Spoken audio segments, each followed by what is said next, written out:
नमस्कार साथियों, एम के स्टडी पॉइंट में आप सभी का बहुत बहुत स्वागत है। आज भाग 2 नागरिकता से संबंधित महत्वपूर्ण अनुच्छेद को बताया जाएगा, जिसमें नागरिकता का संवैधानिक प्रावधान क्या है।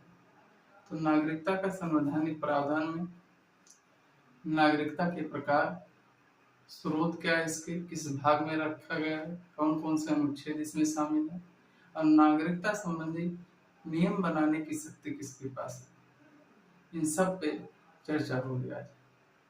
जैसे देखते हैं नागरिकता के प्रकार।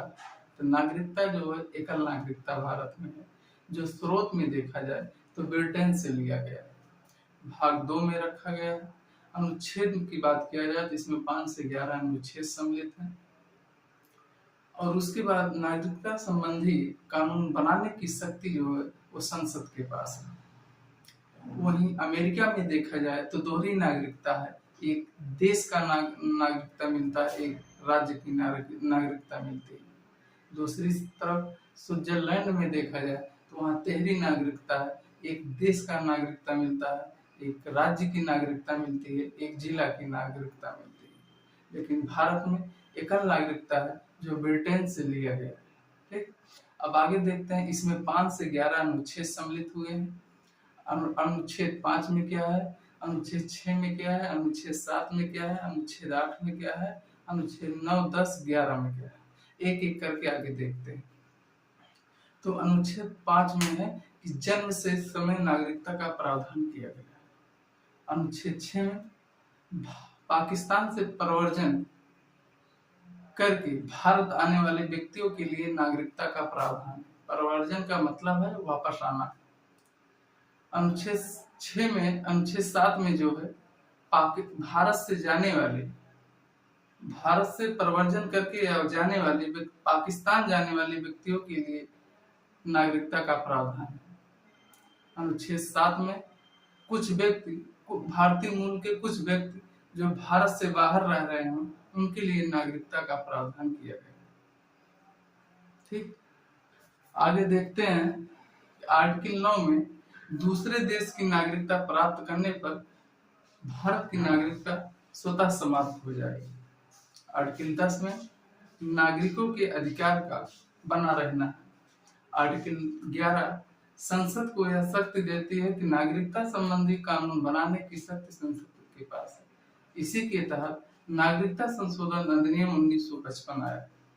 अब बात आती है कि नागरिकता संशोधन अधिनियम 1955 में कब कब संशोधन किया गया। तो नागरिकता संशोधन अधिनियम 1955 में सर्वप्रथम संशोधन जो है 1986 में किया गया, फिर 1992 में किया गया, 2003 में किया गया, 2005 में किया गया और 2015 में किया गया, फिर पुनः जो 2019 में किया गया।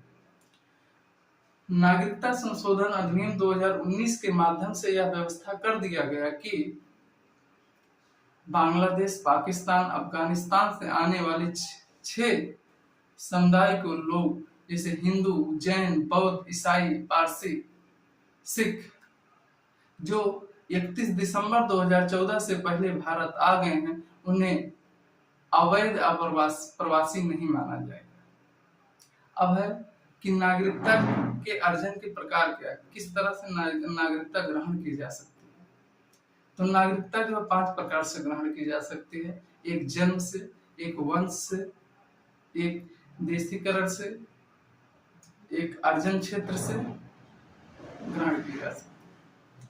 अब जन्म से कैसे ग्रहण किया जाएगा, वंश से कैसे ग्रहण किया जाएगा, आगे सब पे चर्चा करेंगे। उसके बाद नागरिकता समापन के भी कुछ रूल है, उसको भी आगे बताते हैं। अब देखते हैं कि नागरिकता का संवैधानिक प्रावधान क्या क्या है।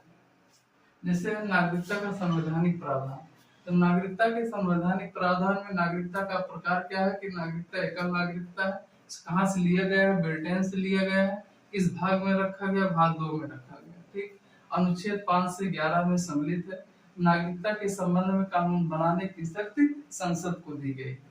अब अनुच्छेद 5 में क्या है कि जन्म के समय नागरिकता का प्रावधान किया गया है। अनुच्छेद 6 में पाकिस्तान से प्रव्रजन का मतलब है वापस आना।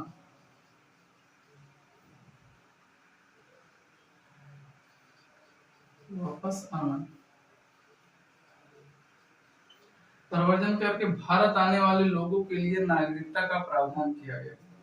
अनुच्छेद 7 में भारत से प्रवर्जन करके पाकिस्तान में जाने वाले व्यक्तियों के लिए नागरिकता का प्रावधान किया गया है।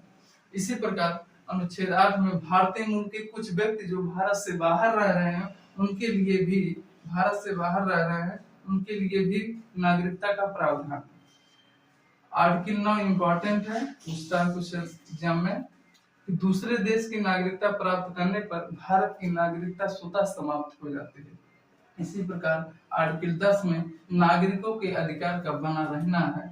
आगे देखते हैं कि अनुच्छेद 11 में क्या सम्मिलित है और नागरिकता संशोधन अधिनियम 1955 में कब कब संशोधन किया गया है और नागरिकता संशोधन अधिनियम 2019 में क्या प्रावधान किया गया है उस पर देखते हैं।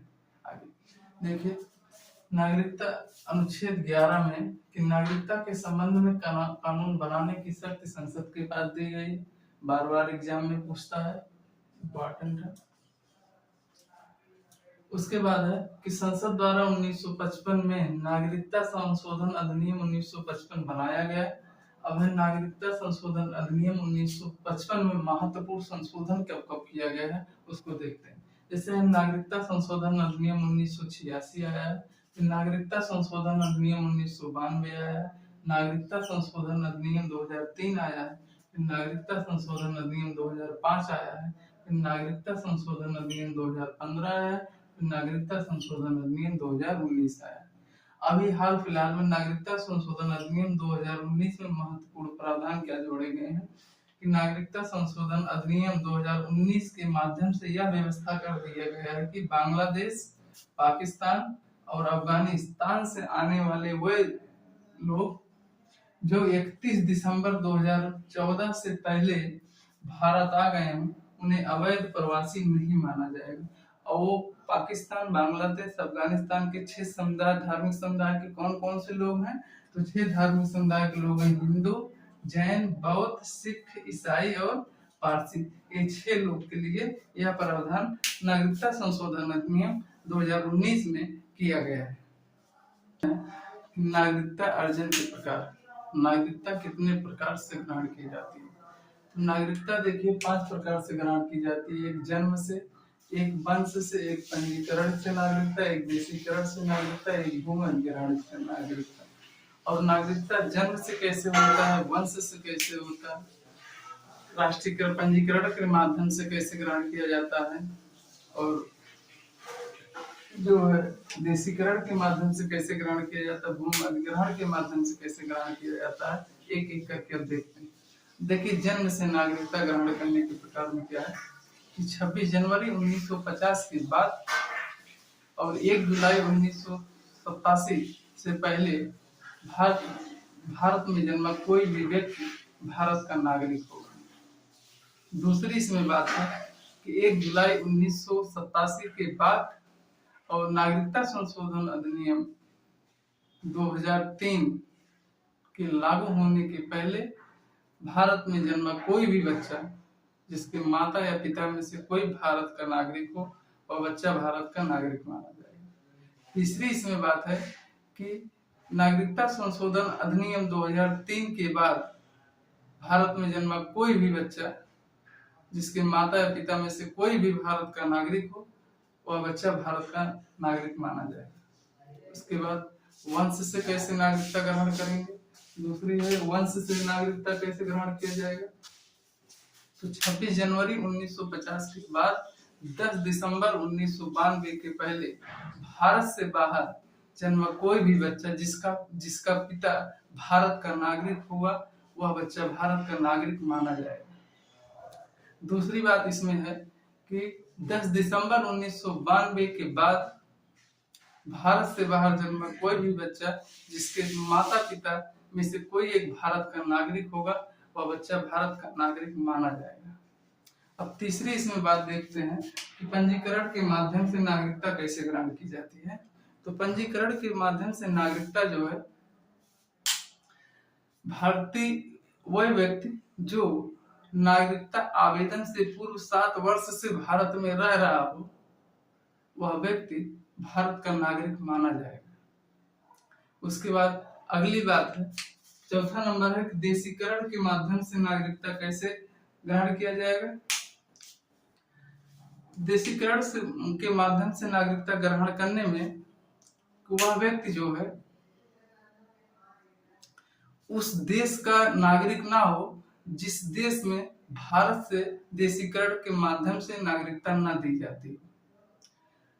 भारत के संविधान में 8वीं अनुसूची में सम्मिलित भाषा में से किसी एक भाषा का जानकार हो, संविधान के प्रति निष्ठा रखता हो, अच्छे चरित्र का हो, एक निश्चित समय तक जो भारत में रह रहा हो उसे देशीकरण के माध्यम से जो है नागरिकता दी जाएगी। उसके बाद चौथा, भूमि अधिग्रहण के क्षेत्र से नागरिकता कैसे दी जाएगी।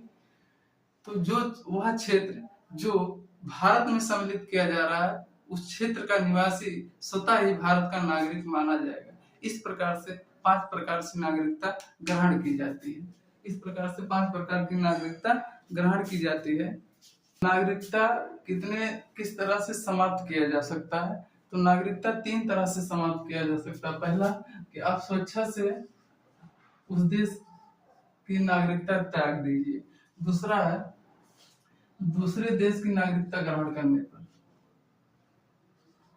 दूसरे देश की नागरिकता ग्रहण करने पर और तीसरी बात यह है कि सरकार द्वारा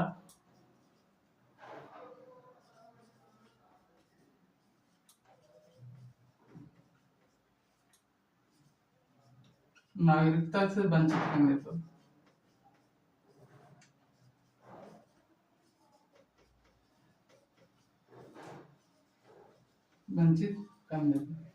तीन प्रकार से नागरिकता का समापन किया जा सकता है। पहला है स्वेच्छा से आप उस देश की नागरिकता को त्याग दीजिए। दूसरी बात है कि अगर आप दूसरे देश की नागरिकता ग्रहण करते हैं तो उस भारत की नागरिकता आपकी स्वतः ही समाप्त हो जाएगी। तीसरी बात है कि सरकार द्वारा नागरिकता से अगर सरकार आपको उस देश की नागरिकता से वंचित कर रहा है तो इस तीसरे प्रकार से भी आप नागरिकता को वंचित हो जाएंगे।